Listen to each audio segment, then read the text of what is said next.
Okay, so how do we use dot next?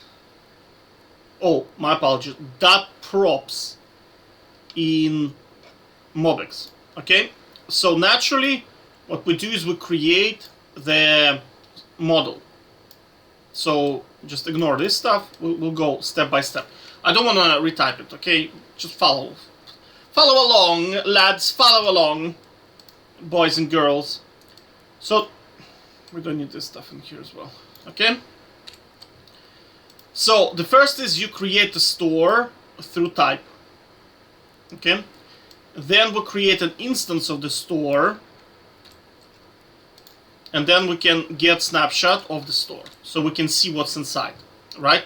Now, let's say we want to create a copy, but we want one of the properties to be, as opposed to string, to be a number with the same name, and have another property, let's say name2, which is a string. So what you do is you basically, actually, let me see if you can, let's do name1, and then let's do, whoopsie.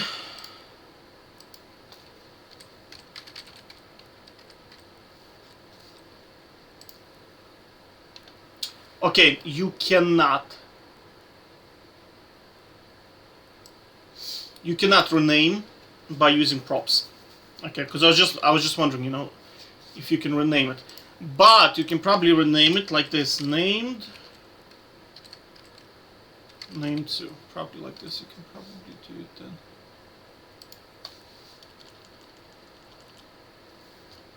Okay, cool. So alright, so I need to make a note of that. Okay, so what you do is then you take the store that you created, the model, you write dot props, and then you put the props, additional props that you want. Okay? Let's put ID in here so you'll be able to see that it's exactly the same. Alright. So now we create the instance of the copied store. So this store is now copy of this one with 2 extra properties. And now we'll create, and now we're gonna console log it. So you see, now name is no longer a string, it's now a number, ID is still there, and we have a final property, which is name2, which is a string. Done.